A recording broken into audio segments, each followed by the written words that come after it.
day, my Minnow friends. You've come back for more on menopause. This is the YouTube channel that is really a classroom. My goal is to give you the best education I can give you. And as you've seen in the big, long units on heart attack and osteoporosis, I teach you all the facts and I give you all the options for managing your situation with regard to those facts. So I cover each disease, and as I cover each disease, I teach you all the risk factors for that disease. These are the things that increase your risk of getting that disease. This is very powerful because most people really don't know how to assess their risk other than considering their family history. But you've learned that there is so much more to it than that. When you have the entire list of risk factors, you can really assess how many of them apply to you. And of course, if you discover that you're at high risk for a disease, you'll want to do everything you can to reduce your risk. But to reduce your risk, you need to know all the options for doing so. So this video is about the tools for knowing both your risks and your options for reducing those risks. I include a worksheet in my books and on the website, and it's there so that as you learn all the risk factors, you can determine the diseases for which you are at greatest risk. So the worksheet looks like this. It's very simple. And all you have to do is fill it out as you learn the information. I urge you to refrain from filling it out before you get the education because most likely you've learned that you had all sorts of things completely wrong or upside down before getting the education. So don't permanently mark anything about your disease risks before I've covered that disease.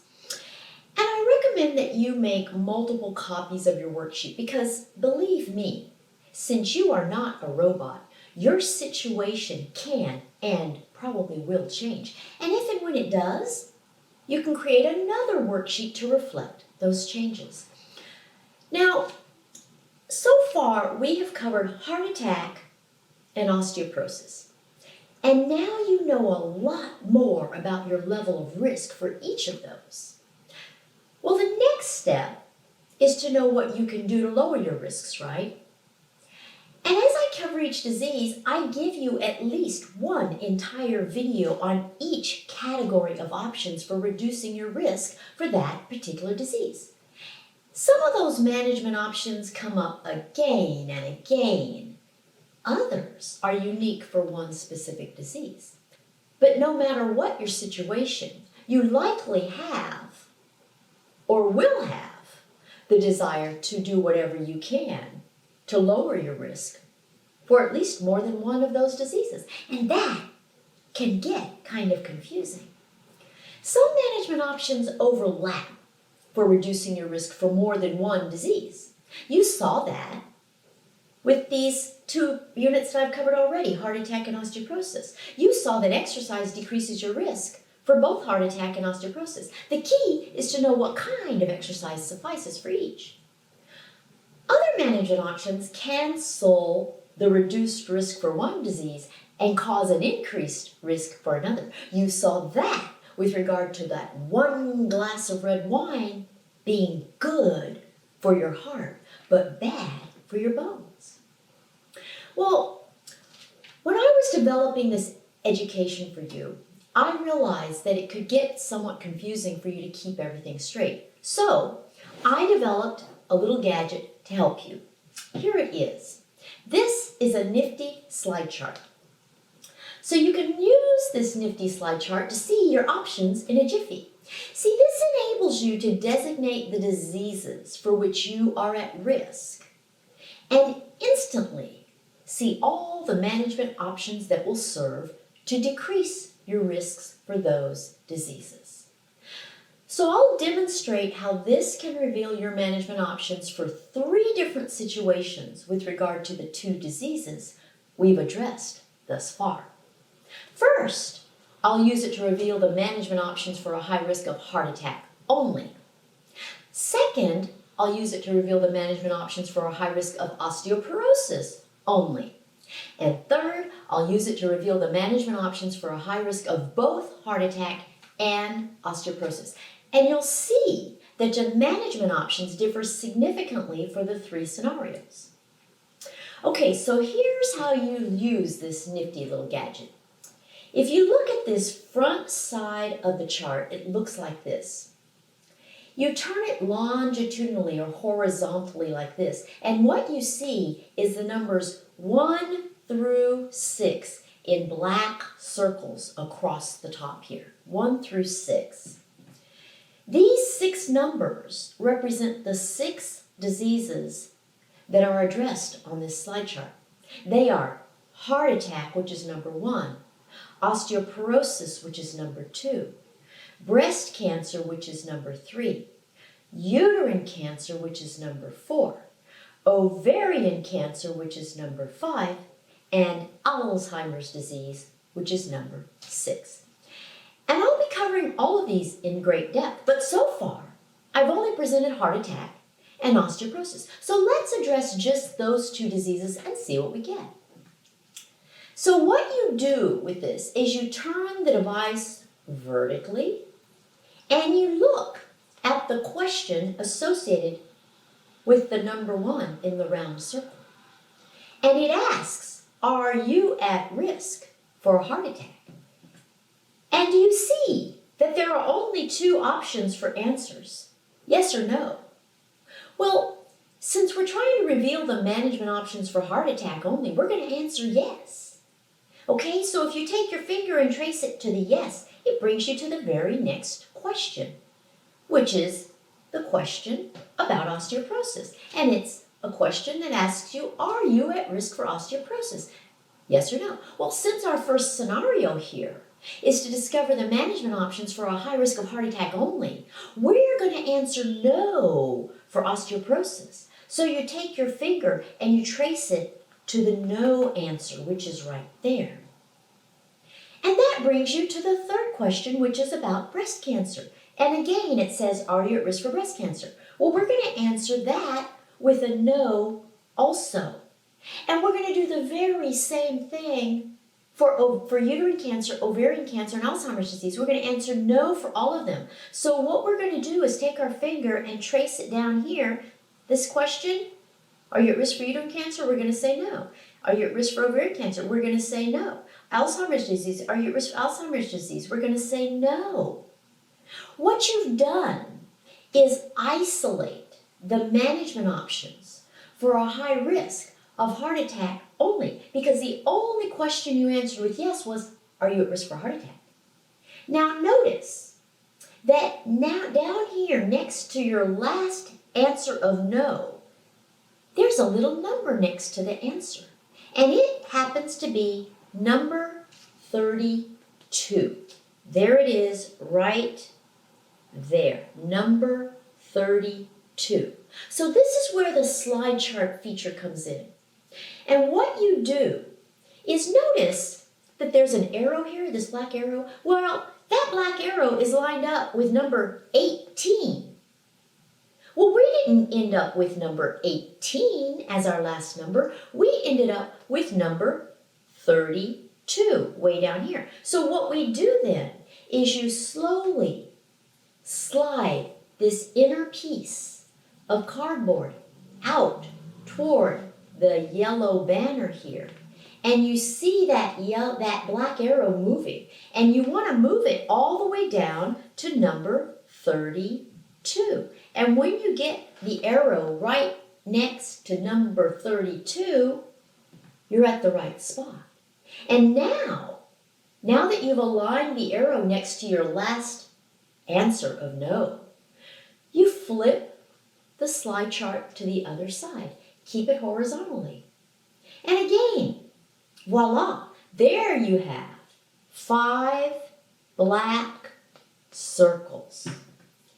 Now the 5 black circles designate the different categories of options for reducing your risks.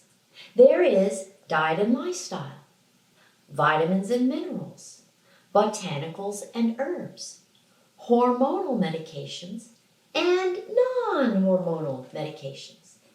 And each category for these black dots consists of 2 columns of options. And you see a black dot next to all the options that will serve to help reduce your risk for a heart attack.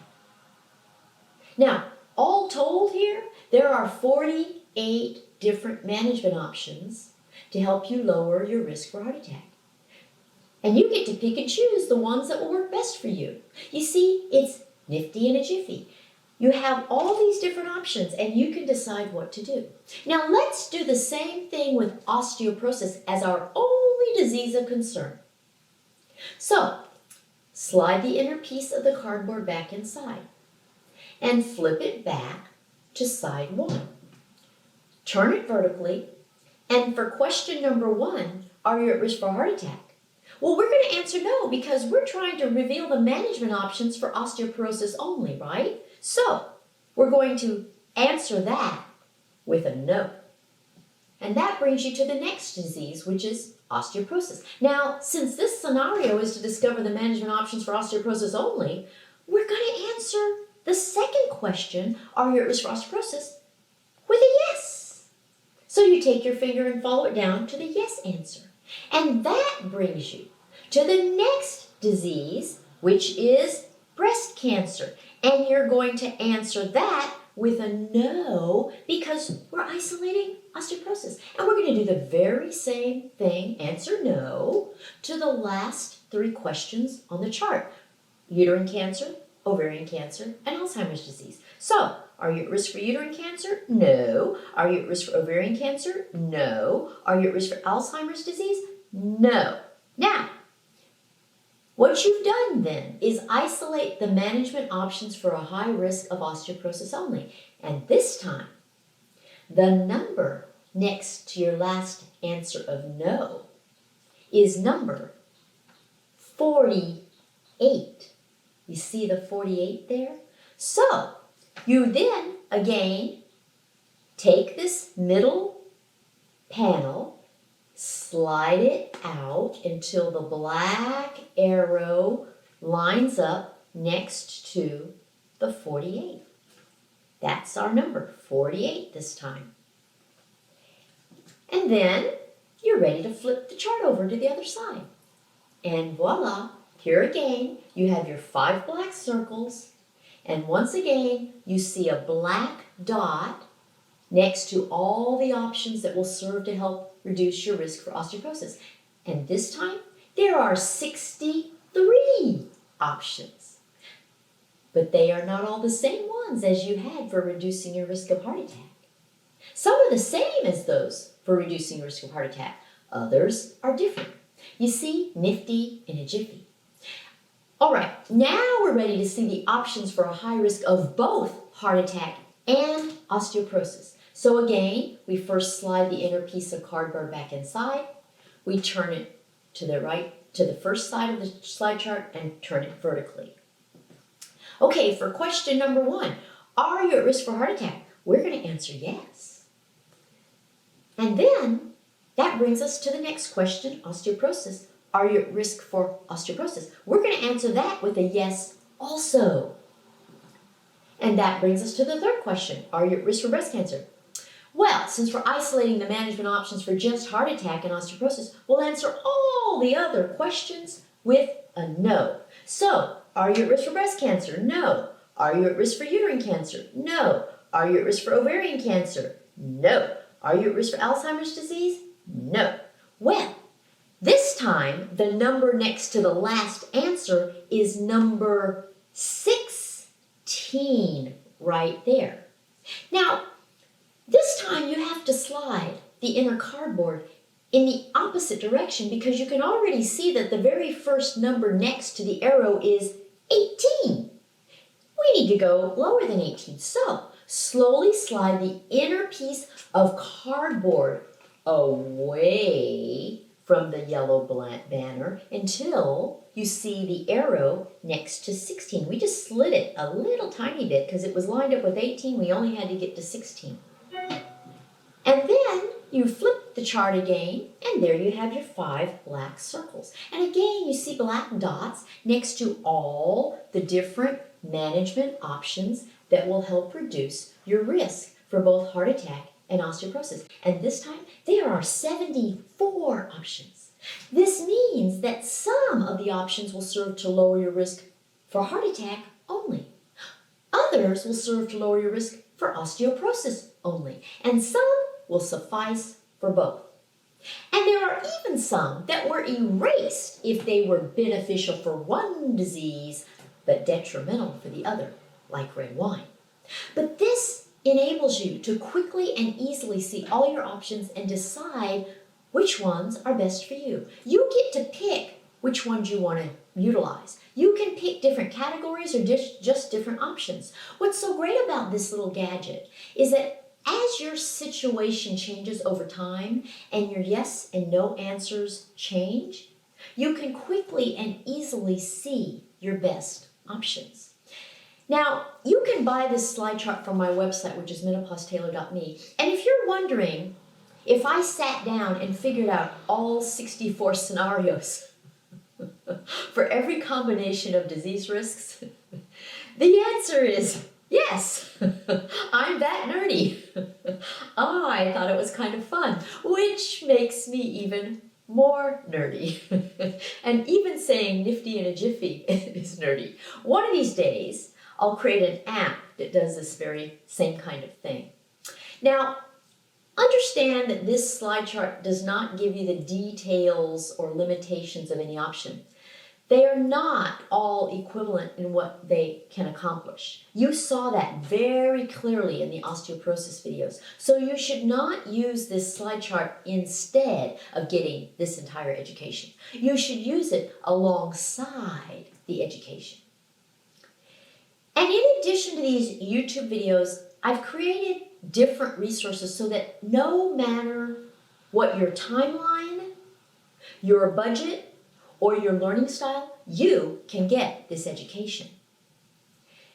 At menopausetailored.me, you can buy this Your Management Your Way DVD that consists of 2 discs, and it covers the entire education in just these 2 DVDs. It's the entire 12-hour seminar. So if you prefer to learn all of this more quickly than you can by watching a video every week, maybe the DVD option is for you. Alternatively, if you think DVDs are outdated, you can get the very same thing in a series of 15 webinars. All you have to do is go to menopausetailored.me to order them. And of course, it is critical to watch them in order. And you already know that you can get the entire education from my book, right? So you've got all these different choices. And the last chapter of my book is called For the Guys. It's just 11 pages that presents what a guy needs to know about menopause. You see, you need 500 pages. Your guy doesn't. Oh, and if your guy doesn't like to read, he can get the same education on DVD with a bit more fun sprinkled in, and it's just one short DVD for him. And if he doesn't have a DVD player, you can get the same thing as a webinar. You see, my goal is to meet everybody's needs, and all of these educational options can help. I know that this video was just about products, but these are all educational products. It was more of a demo tutorial so that you know how to use these nifty tools. And the slide chart is kind of intimidating if you don't really know what to do with it. But once you see what to do with it, it's so easy. Okay, so that's all for today, ladies. And next week, we are going to delve into our little neglect series. And between now and then, please subscribe, follow me on Facebook, Twitter, and Instagram, and go to menopausetailored.me to buy a slide chart, print out the worksheet, purchase DVDs or webinars, or schedule a consultation. I'll see you later. Bye.